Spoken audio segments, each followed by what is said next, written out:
Hi, everybody. I hope everything is going well for you today. Let me read the disclaimer. All information shared on this channel is intended for educational purposes only. This channel does not promote or encourage misuse of the information provided. I'm sharing this because I understand that authors and the alteration of maps have often distorted history. I conduct personal research and speech from my experiences and conversations with others worldwide from my Second Life game. It is important to note that ignoring what the Most High has provided is a form of disrespect. Being aware of the truth can change your mindset for the better.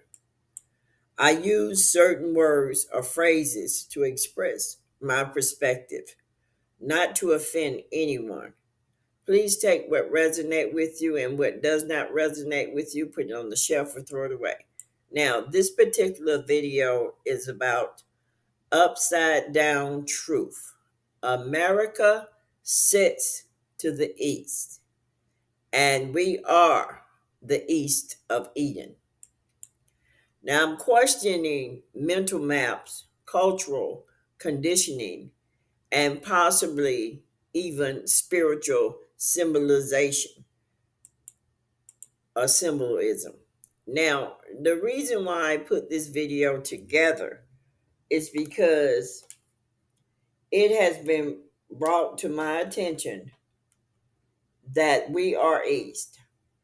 The spirit in me reminded me that wherever I've moved to, I always was eastward here in America.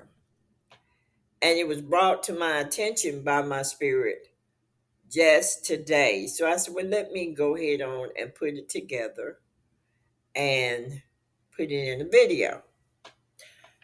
South up maps a departure from the conventional north up orientation present a transformative perspective. They position America in the East, a stark contrast to traditional Western placement, thereby challenge our mental maps, cultural conditioning, and spiritual symbolization. These maps alter the orientation so the south points up and north points down. When observed, Africa and South America are at the top. America is located in the east rather than the west. Australia is situated near the top center, not confined to the bottom. So, is America actually in the east? It is important to remember that direction is relative. What we perceive as east or west depend entirely on our starting point and the context of our observation. From the perspective of Asia or the Middle East, America is eastward if viewed across the Pacific rather than the Atlantic. And let me just say this, the Mississippi River is the longest river in the world. And what they have done is broken that river up and given different names to it so you won't know that. But I say the Mississippi, it probably was called something else prior to the Mississippi. But that river is the longest river in the world.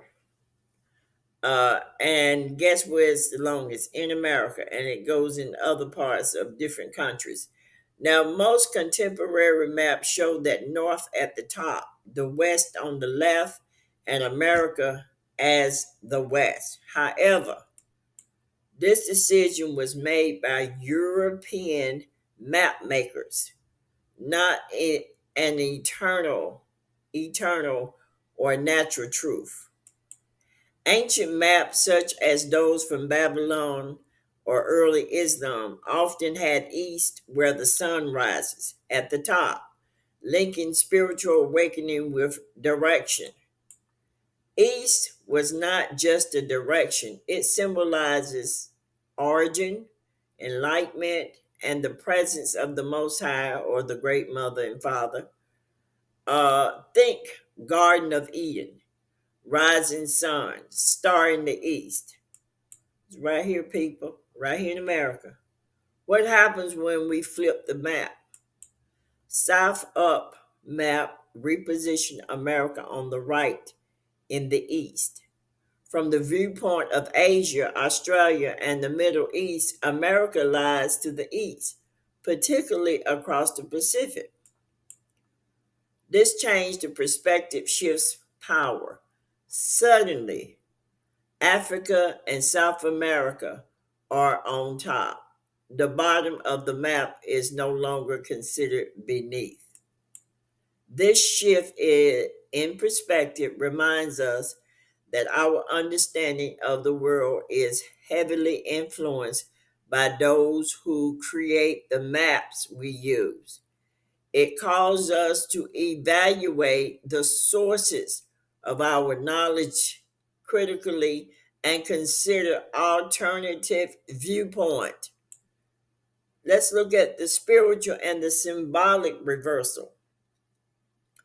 In the Bible, the east often symbolizes beginnings. Eden was located in the east. We're here, people.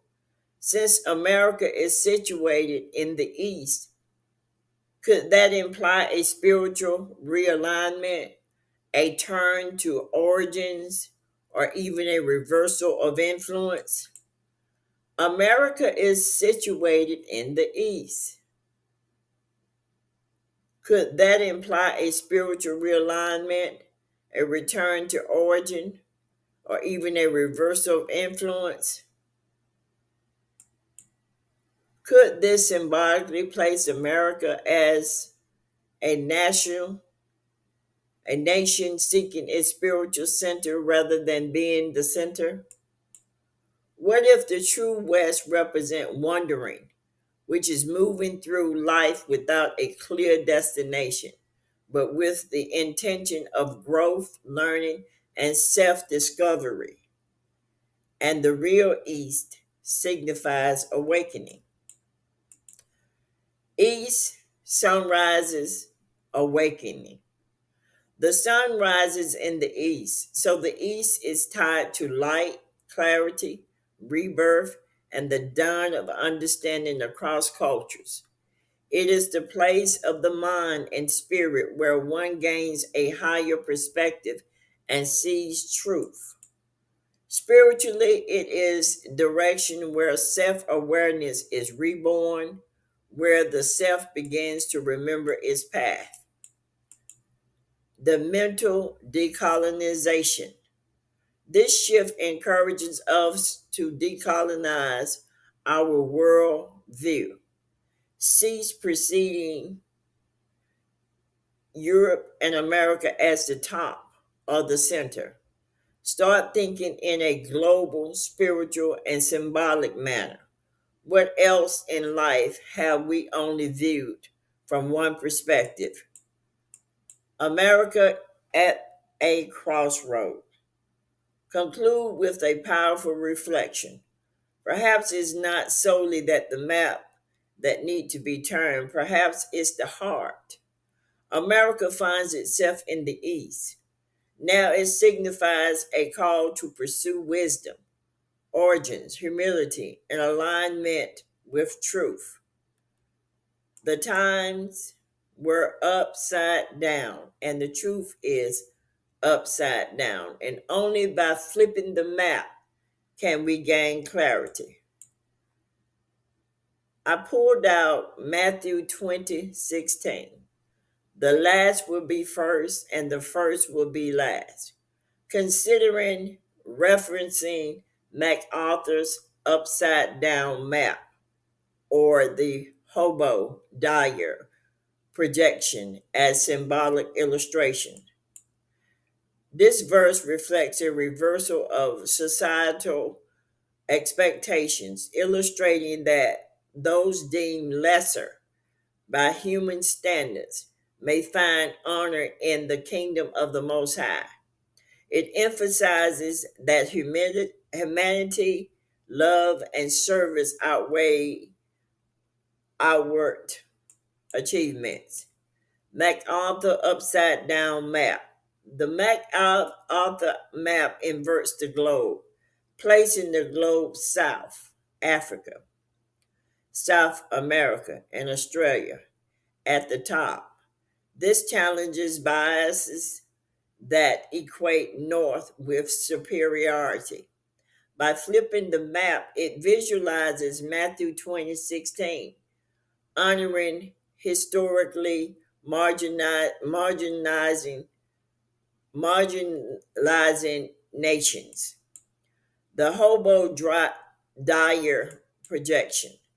Unlike conventional maps, the Hobo-Dyer projection accurately represents the sizes of countries, especially in the global south. It counters the misconception that certain regions are less significant based on size of position. Together, these concepts advocate for a spiritual reorientation, urging us to rethink our perceptions of the world.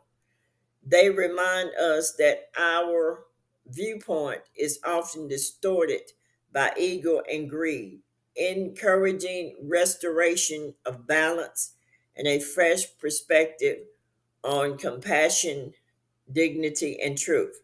Now, we have been told over and over and over that the motherland is Africa. The motherland, whether America was called Africa at one time or another, America is the motherland. This is the old world. This is where life began in this world. It amazes me how they have tricked people to go and um, take tests about where their roots are in Africa, and many people have went to Africa to live. Um, that's not my origin. My origin is right here in America, and it always been right here in America. That's why it's more pyramids in America than other places.